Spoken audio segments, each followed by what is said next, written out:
भगवान शंकर का संवाद कर रहे। 4 निशानी मेरे भगवान शंकर ने तुमको दे दी प्राप्त करने की। 4 शंकर भगवान से मिलने की 4 निशानियां सामने आती हैं। जब आप शिव महापुराण की कथा सुनते रहते हो, शिव जी के मंदिर जाते, 1 लोटा जल चढ़ाते, शंकर का भजन करते करते साल निकलते चले गए। साल। 4 निशानी मेरे भगवान शंकर ने तुमको दे दी प्राप्त करने की।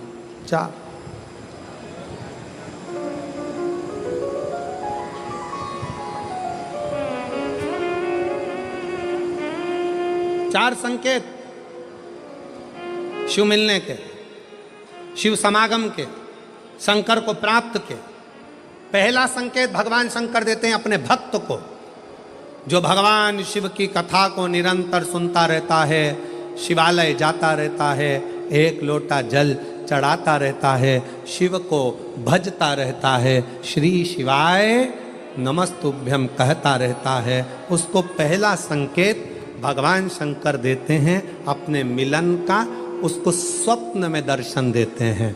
जब भगवान शंकर का दर्शन बार बार स्वप्न में होने लगे, समझ लेना कि तुमने पहली परीक्षा पास कर ली, तुम दूसरी क्लास में पहुंच रहे। दूसरी क्लास। शिव जी से मिलने के 4 संकेत मेरे भगवान शंकर दे देते। पहला संकेत कौन सा है? जम के उत्तर दो। शंकर भगवान जम के बोलो, काय में आने लगे? सपने।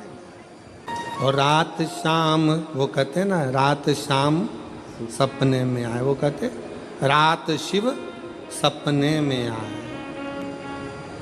बोले मेरे सपने में आए, और गंगा बहा गए, गंगा बहा गए। भगवान शिव जब स्वप्न में दिखने लगे, स्वप्न में आने लगे, स्वप्न में दिखने लगे, समझ लेना तुम्हारी पहली परीक्षा पास हो गई और तुम आगे बढ़ गए। आगे। अब शिव तुम्हारे करीब में आ रहे हैं। दूसरा संकेत भगवान शंकर देते हैं शिव महापुराण की कथा सुनने वालों को। पहला संकेत शिव जी ने दिया, अगर शंकर सपने में आए समझ लेना शिव जल्दी मिलने वाले हैं। दूसरा संकेत, जिस शिवलिंग की तुम घर में पूजन करते हो, जिस शिवलिंग के मंदिर में पूजन करते हो, मान लो वो शिवलिंग कभी तुमको उसमें शंकर का प्रतिबिंब दिखने लगे, कभी तुम्हें ऐसा लगे कि कोई मुझे झांक रहा है, कभी तुम्हें ऐसे लगे कि मंदिर में और कोई भी है, तुम्हें कभी लगने लगे कि ये शंकर का शिवलिंग हिल रहा है, कभी तुम्हें लगे तुम्हारे घर में रखा हुआ शंकर का शिवलिंग कोई मनुष्य की आकृति जैसा दिख रहा है, कभी तुमने लगने लगे कि जिस मंदिर में मैं जाती हूँ वहाँ का शंकर का शिवलिंग ऐसा लग रहा है कि मंदिर में और भी लोग बैठे हैं। तुम मंदिर से निकल रही थी, पीछे से कोई की आवाज़ आई, तुमने पलट कर देखा कोई नहीं, तुम्हें लगने लगे, समझ लेना कि तुमने शिव पुराण की दूसरी परीक्षा पास कर ली। शंकर तुम्हारे करीब में आने चाहिए, शिव तुम्हारे करीब में आ रहे हैं, करीब। और शिव महापुराण की तीसरी परीक्षा, शंकर संकेत देते हैं मिलन का संकेत। पहला संकेत स्वप्न, दूसरा संकेत अपने इष्ट मूर्ति का हलचल, और तीसरा संकेत जब आप कुछ सोचो और वैसा की वैसा ही तुम्हारे साथ 2 दिन या 5 दिन में हो जाए, समझ लेना कि तीसरा संकेत दे दिया, मतलब शंकर अब तुरंत मिलने वाला है। तुमने सोचा, अपने बेटे से कहा, देख बेटा मत कर ऐसा, ऐसा करेगा तो उसके साथ ऐसा हो जाएगा। बेटी मुझे लग रहा है कि ये काम गलत है, बेटा तू ऐसा कर ले, ऐसा हो जाएगा। संकेत तुम्हें मिलने लगे और तुम्हारी विवेक, तुम्हारा एंटीना, तुम्हारी बुद्धि, तुम्हारा चित्त प्रबल हो जाए, समझ लेना कि शिव मिलने वाला। संकेत शिव। तीसरे नंबर का संकेत भगवान शंकर देते हैं, जब आप शंकर के मंदिर में जाकर बैठो या अपने पूजन के स्थल पर जाकर बैठो और शंकर जी से आप बात कर रहे हो और उसका जवाब शिव देना प्रारंभ कर दें, संकेत में देना चालू कर दे, समझ लो शिव मिलने वाला। चौथा संकेत, अब चतुर्थ नंबर का संकेत, और ये संकेत नहीं, ये शिव का मिलना है।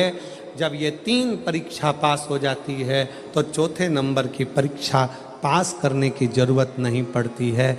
दुनिया के लोग कहते हैं कि भगवान आते हैं 2-4 घंटे रुकते हैं, सब झूठ है। भगवान एक क्षण के लिए आता है और तुम्हारे सामने आकर तुम्हारे सामने से निकल कर चले जाता है और तुम्हें महसूस करा देता है कि मैं तेरे सामने आया था और निकल कर चले गया, तुम मुझे पहचान नहीं पाया। आता है, आए।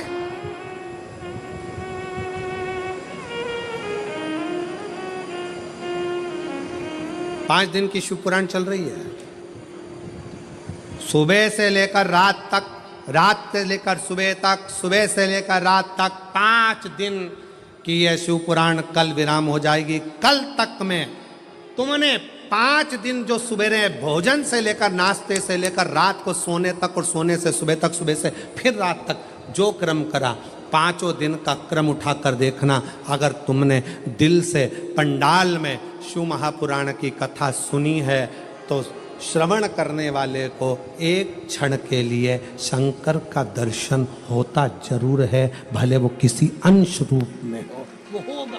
जब ये शिव का लोक है, शंकर का लोक है, तो जब हम हृदय से जब भगवान शिव को पुकारते हैं तो एक क्षण के लिए शिव आता जरूर है। श्री शिवाय नमः। चित्तवृत्ति में वही समाहित हो, वही।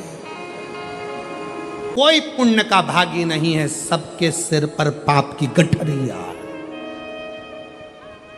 पार्वती अमरनाथ की गुफा में भगवान शंकर कहते हैं, संसार सागर में कलयुग में आपका जन्म हुआ है तो मस्तक पर पाप की गठरिया भरी पड़ी है। कोई तुमसे कहे कि हमारा श्राप लग जाएगा, बद्दुआ लग जाएगी, ये लग जाएगा, वो लग जाएगा, दुनिया के लोग तुम्हें डराएंगे, धमकाएंगे। डरने की जरूरत नहीं है। संसार सागर में कोई दूध का धुला हुआ नहीं है। शिव पार्वती से कहते हैं, संसार में वही श्रेष्ठ है जो शिव की आराधना में डूबा है और शंकर के मंत्र का स्मरण कर रहा है। पाप सबके माथे पर है। 4 स्थान पर हर व्यक्ति से पाप होता है। पहला, झाड़ू लगाते समय छोटे जीव मर जाते हैं, पाप माथे चढ़ जाता है। दूसरा, वस्त्र धोते समय, नहाते समय छोटे छोटे जीव मर जाते हैं, उसका पाप माथे चढ़ जाता है। तीसरा, अग्नि जलाते समय, भोजन बनाते समय, लाइट जलाते समय छोटे छोटे पतंगे मर जाते हैं, उसका पाप माथे चढ़ जाता है। चौथा, अपने घर से चलकर जब हम कहीं जाते हैं, अपने पांव के नीचे छोटे छोटे जीव मर जाते हैं, उसका पाप माथे चढ़ जाता है। 4 स्थान पर हर व्यक्ति से पाप होता है। प्रत्येक व्यक्ति के मस्तक पर पाप बंधा रहता है। पर सुन पार्वती, जो प्रतिदिन शिवालय में जाकर 1 लोटा जल शंकर को समर्पित करता है, वो धीरे धीरे पाप से मुक्त होकर मेरा अपना होते चले जाता है और वो संसार सागर से मुक्त हो जाता है। बहुत डराया गया संसार में, लोगों ने खूब डराया आप लोगों को। ऐसा मत करना पाप लग जाएगा, ऐसा मत करना पाप लग जाएगा, ये मत करना पाप लग जाएगा, भगवान को ऐसे भोग लगा दिया पाप लग जाएगा, भगवान को ऐसे जल चढ़ा दिया पाप लग जाएगा, भगवान को ऐसा कर दिया पाप लग जाएगा, भगवान को ऐसे प्रणाम कर लिया पाप लग जाएगा। शिव महापुराण ने सब कुछ समाप्त कर दिया। शिव महापुराण ने तो एक ही बात कही कि बच्चा गंदे नाली में गिर जाए, बच्चा गंदे पानी में गिर जाए, बच्चा गंदे कीचड़ में गिर जाए, उसको कोई नहीं उठाएगा, कोई गले से नहीं लगाएगा। बच्चा कीचड़ में गिरा हुआ केवल एक माँ और एक बाप होते हैं जो कीचड़ में गिरे हुए बच्चे के कपड़े नहीं देखते, उसको गले से लगा लेते हैं। उसी तरह संसार में कितना भी पाप हो जाए, शंकर के मंदिर जाना मत छोड़ना, क्योंकि वो बाप ऐसा है कि तुम कितने भी पापी हो तो भी गले से लगाकर तुम्हें तार देगा। तो भी तार दो। तुमसे कहे पाप लगेगा पाप लगे